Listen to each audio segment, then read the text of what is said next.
தலித்து வெந்தோரை தாண்டாக்கி கொள்ளல் நேரிசைவன்பா புரியலையா? மீசை எடுத்துடலாமா sir அப்படின்பாரு. Sir பல படத்துக்கு கண்டினியூட்டியா போயிட்டு இருக்கு, எடுத்தா இந்த படத்துக்கு நல்லா இருக்கும். கேட்காம செட்டு போடாதீங்க சார், நான் வரமாட்டேன்னா அப்புறம் பிரச்சனை ஆயிடும். அது பரவாயில்ல சார், 50 லட்ச ரூபா வேஸ்ட் ஆகும், ஆயிட்டு போட்டும். ஒரு 5 ஸ்டார் ஹோட்டலுக்கு வந்ததே எஸ்.ஜே. சூர்யா சாரை பார்க்கதான் தான் ஃபர்ஸ்ட் டைம் அப்படின்னு சொல்லி ஒரு மனிதர் இன்னைக்கு வந்து ஒரு 100 கோடி பிசினஸுக்கு உண்டான ஒரு ஹீரோவா இன்னைக்கு வளர்ந்துருக்காருன்னா எங்க இருந்து ஆரம்பிக்கிறது? விக்னேஷன் சார்ல இருந்தே ஆரம்பிப்போம். அவர் என்ன பண்ணுவாருன்னா, அவருக்கு வந்து நம்ம மேலே ரொம்ப பிரியம் உண்டு. அந்த பிரியம் எந்த அளவுக்கு இருக்குன்னா, சார் எங்கே இருக்கீங்க சார் அப்படிம்பாரு. நான் அந்த ஹைதராபாத்தில் சரிபோதா சனியோட ஷூட்டிங்கில் இருக்கேன் சார், நாளைக்கு கிளம்பி மலேசியா வந்துட முடியுமா? ஏன் சார் அப்படின்னு. இல்லை ஷூட்டிங் இன்னைக்கு முடிஞ்சிருது சார், பட் நான் சென்னை போகணும் சார். இல்லை நீங்கள் ஒன்றும் இல்லை, இப்போ நான் பெரிய பொருள் செலவில் படம் எடுத்துக்கிட்டு இருக்கேன். இங்கே ஏர் ஏஷியான்னு ஒரு பில்டிங் இருக்குது. அந்த பில்டிங் இப்போ நான் செட்டாக போடணும்னா அதுக்கு ஒரு 5 கோடி ரூபா இல்லாட்டி ஒரு 7 கோடி ரூபாய்க்கிட்ட ஆகும். நீங்கள் வந்தீங்கன்னா அந்த சீனை நான் எல்ஐசி ஆஃபீஸ் மாதிரி கொஞ்சம் கன்வெர்ட் பண்ணி அதில் ஒரு போர்ஷனாக நான் இதில் எடுத்துக்குவேன். முடிஞ்சா வாங்க, இல்லைன்னாலும் பரவாயில்ல அப்படின்னா ஏர்போர்ட்டில் ஓடுவேன். அதுக்கப்புறம் கட் பண்ணால் ஜம்ப் கட் பண்ணோன்னா நான் ஹைதராபாத் ஏர்போர்ட்டில் கடை ஓடிட்டு இருப்பேன். ஃப்ளைட்டில் வந்து முடிச்ச உடனே அங்கே போய் உட்காந்து மீசை எடுத்துடலாமா சார் அப்படின்பாரு. சார் பல படத்துக்கு கண்டினியூட்டியாக போயிட்டு இருக்கு சார், இப்போ சரிபதா நேரத்தில் இதான் மீசை தான் சார். எடுத்தா இந்த படத்துக்கு நல்லா இருக்கும். கொஞ்சம் பாருங்க அதை குறைச்சி காட்டுறது. இதெல்லாம் ராத்திரி எத்தனை மணிக்கு போகுதுன்னா, பிரதீப் சாரோட ஷூட் பண்ணிட்டு இருக்காரு. ராத்திரி ஒரு 11:30 மலேசியா டைம். அதனால கொஞ்சம் மீசை இப்படி கொஞ்சம் குறைச்சிட்டு இது ஓகே அப்படின்னு. ஓகே பட் முழுக்க எடுத்துட்டா நல்லா இருக்கும். அந்த மாதிரி ஃபுல்லாக ஷேப் பண்ண இப்போ தான் நியூ எஸ்.ஜே. சூர்யா பார்க்க முடியுது அப்படின்பாரு. இப்படி சொல்லி ஆரம்பிப்பார். சரி, அது மாதிரி திடீர்னு இன்னொரு நாள் ஃபோன் அடிப்பார். இப்போது எங்கள் ஒரு 20ஆம் தேதியிலேருந்து டேட் கிடைக்குமா அப்படின்னு 5 நாளைக்கு முன்னாடி கேட்பார். ஏன் சார் அப்படின்னா, இல்லை சார் பல படம் லாக்கில் இருக்குது சார், இப்போ யார் டேட்டையும் வாங்க முடியாது சார், நான் அதிகபட்சம் என்னோட படம் வேணால் நான் கேன்சல் பண்ணலாம், மற்றது எதுவுமே தொட முடியாது சார் அப்படின்னு. இல்லை பிரதீப் சார் இப்போ இந்த டிராகன் ஒரு படம், அது சரி இது டூடுன்னு ஒரு படம் வந்து போகிறாரு, அதனால அதுக்குள்ளே முடிச்சுக்கோங்க அப்படின்னு சொல்கிறாரு. இப்போ நான் வந்து அந்த செட்டு போட்டுறேன் சார், என்னை கேட்காம செட்டு போடாதீங்க சார், நான் வரமாட்டேன்னா அப்புறம் பிரச்சனை ஆகிடும். அது பரவாயில்ல சார், என்ன எனக்கு கொஞ்சம் ஒரு 50 லட்ச ரூபா வேஸ்ட் ஆகும், ஆயிட்டு போட்டும். அப்புறம் திருப்பி மனசு கேட்காத. சரி படம் இப்படியெல்லாம் ரெடி ஆயிடுச்சுங்க, ரிலீஸ் டேட்டு தள்ளி போய் திடீர்னு ஒரு நாள் ஃபிக்ஸ் பண்ணிவிட்டு இப்போ எப்படி அவருடைய அன்பு தொல்லை எப்படி இருக்குன்னா, சார் என்ன சார் பண்ணிக்கிறீங்க, நான் நைட்டு பூரா ஷூட் பண்ணிவிட்டு 2:11 மணிக்கு எந்திக்கிறேன். ஹலோ சார் என்ன சார் அப்படின்னு. அப்போ நீங்கள் தூங்கி எந்திரிச்சிருக்க, சாரி இது வந்து சொல்லும்போது 2:20, அப்போ நீங்கள் தூங்கி எந்திரிச்சிருக்கீங்க. ஆமாம் சார்.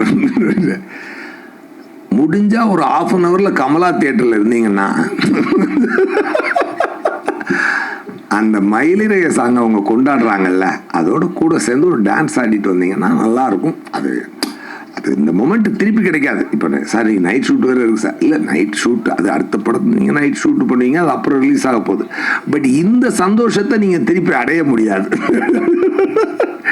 இப்படியெல்லாம் ஒரு ஒரு ஒரு ஒரு ஸ்வீட்டான ஒரு சுகமான சுவை தான் எங்கள் விக்கி சார். அதாவது பிரதீப் சாருக்கு வந்து ஒரு இறைவனுடைய பிளஸிங் நல்லா இருக்கு ஆக்சுவலாக. அவர் ஒரு அதாவது அந்த ஆடியோ ரிலீஸில் என்கிட்ட சொல்லியிருந்தார் சார், வந்து இந்த நான் ஹயாத்துக்கு ஒரு 5 ஸ்டார் ஹோட்டலுக்கு வந்ததே எஸ்.ஜே. சூர்யா சாரை பார்க்கதான் தான் ஃபஸ்ட் டைம் அப்படின்னு சொல்லி ஒரு மனிதர் இன்னைக்கு வந்து ஒரு 100 கோடி பிஸ்னஸுக்கு உண்டான ஒரு ஹீரோவா இன்னைக்கு வளர்ந்துருக்காருன்னா அது எவ்வளோ பெரிய இறைவனுடைய சப்போர்ட் இருந்தால் அது நடக்கும். நீங்கள் நினச்சி பாருங்கள். Really I feel very happy for you. நான் என்ன அவரும் சொன்னார், ரொம்ப you was very kind enough to say that. அது எனக்கே ஞாபகம் இல்லை, பட் ஆனால் நான் மனசில் பட்டதை சொல்லுவீங்க. நான் யாராக இருந்தாலும் என் மனசில் பட்டதை சொல்லுவேன். எனக்கு வந்து ஒரு டைரக்டர் வந்து ஒரு கதை சொன்னார். அப்போ வந்து அதில் நான் எனக்கு இந்த கரெக்ஷன் வேணும்னு பண்ணி கொண்டு வந்தார். இல்லை இன்னொரு கரெக்ஷன் வேணும்னு, அதையும் பண்ணுறேன் சார் அப்படின்னாரு. அப்புறம் ஒரு நிமிஷம் பொறுங்க, எனக்கு ஒரு வாழ்க்கை இருக்குது, நான் போய்கிட்டு இருக்கேன். நான் வேணும்னு சொல்லி நீங்கள் வந்து பல மாற்றங்கள் பண்ணி உங்கள் வாழ்க்கையை இழந்துடாதீங்க. அதனால் இந்த படத்தில் நான் இல்லைன்னாலும் பரவாயில்ல, நீங்கள் யாரையோ வச்சு நல்லா படம் எடுத்து சந்தோஷமாக இருங்க அப்படின்னு சொல்லி மனசில் பட்டதை நான் சொல்லி அந்த படம் மிகப்பெரிய ஹிட்டு. அப்படி ஒரு அந்த படம் லப்பர் பந்து. ஸோ நான் செல்ஃபிஷாக பிஹேவ் பண்ணியிருந்தா அதுக்குள்ளே 2 கரெக்ஷன் சொல்லி அவர் தான் டேரக்டர்லாம் சொன்னதை செய்கிறாரு அப்படின்னு சொல்லி அதுக்குள்ளே நான் போயிருக்க முடியும். எனக்கு என்னுடைய சென்சிபிலிட்டி ஏரியாவில் சில விஷயங்கள் இருந்ததுனால அதை மட்டும் சொல்லி இந்த படம் பெரிய ஹிட் ஆகும். அந்த மாடு சீனை கூட நான் சொன்னேன், எப்படி பண்ணியிருந்தீங்க சார் அப்படின்னு சொல்லி தான். அது எப்படி சார் ஒரு மாடையும் ஒரு ஒரு கிளவி வச்சுட்டு இவ்வளோ பெரிய ஒரு எமோஷனை கிரியேட் பண்ணுறீங்கன்னு சொல்லி சொன்னேன். அதே மாதிரி இந்த படத்தினுடைய ஆரிஜினல் அது அப்போ அதை வரேன். அப்போ வந்து அதே மாதிரி இந்த பிரதீப் சாரை நான் மீட் பண்ணுவோம் சொல்லியிருக்கேன். அவர் நடிச்சு காட்டு மறுபடியே பார்த்துருந்துருக்கேன். அவர் சொல்லுங்கள், சார் நீங்கள் இப்போ நல்லா நடிக்கிறீங்க சார், நீங்கள் சூப்பராக வருவீங்க, நீங்களே நடிக்கலாமே அப்படின்னு நான் சொல்லியிருந்தேன் அவர்கிட்ட. நான் சொன்னேன், அதுக்கப்புறம் ரீகலெக்ட் பண்ணி பார்த்தேன். நீங்கள் மான்ஸ்டர் லொக்கேஷனுக்கு வந்து எனக்கு மைண்டில் ஞாபகம் இல்லை, பட் அந்த இதை சொன்னது எனக்கு ஞாபகம் இருக்குது. பட் அப்படி சொல்லி நடந்த ஒரு 7 வருடத்திற்குள் ஒரு மனிதன் 0 to ஹீரோ ஆகிறான்னா அப்போ வந்து கடவுள் எவ்வளோ பெரிய அனுக்கிரகத்தை கொடுத்துருப்பான். Really I wish you a very great success sir. Vigneshwaran sir இந்த படத்தில் மற்ற படங்களை விட இந்த படத்தில் அவர் உங்களுக்கு கொடுத்துருக்க அழகான விஷயம் என்ன அப்படின்னு சொல்லி சொன்னால், you look the best in your career so for. இதை விட இன்னும் நல்ல லுக்குகள்லாம் வரணும், நல்ல வளர்ச்சி உங்களுக்கு வரணும். அதனால் I really wish you from the bottom of my heart. Okay, தீமா சாங்கும் எனக்கென யாரும் இல்லையும் போதுங்க. ஒரு லவ் காதல் கதைனாலே ஒரு லவ் அண்ட் பெயின் சம்மந்தப்பட்டதான் காதல் கதை. அந்த லவ்வுக்கு தீமா சாங்கும் அந்த பெயினுக்கு வந்து எனக்கென யாரும் இல்லையே சாங்கும் போட்டால் அந்த 2 சாங்கும் கொடுக்குற ஒரு பரவசம், அது பரவசம்னு சொல்லணும். ஒரு பரவசமும் ஒரு வார்ம்த் ஃபீலிங்கும் அந்த கிளைமேக்ஸுக்கு முன்னாடி வரக்கூடிய அந்த சாங், அந்த பூக்கள், ஓ மை காட் சூப்பர். நல்லா அவங்க தமிழ் செல்ஃபி நல்லா பேசினாங்க, அந்த விஷயங்களை எடுத்து ரொம்ப சூப்பர். அதெல்லாம் சீமான் சார் வந்து அவர் சொன்ன மாதிரி எனக்கு காதல் காப்பீட்டு கழகத்தினுடைய ஆப்போசிட் போல் வந்து அண்ணன் என்ன பேசினாலும் சீட்டார், என்னடா தம்பியே ஆரம்பிப்பாரு. ரொம்ப உண்மையா இருக்கும், ரொம்ப இயல்பா இருக்கும். நான் கூட அந்த இங்கிலீஷ்ல trouble he caused for my flourishing business, Dalit வெந்தோரை தாண்டாக்கி கொள்ளல் நேரி செய்வன்பா புரியலையா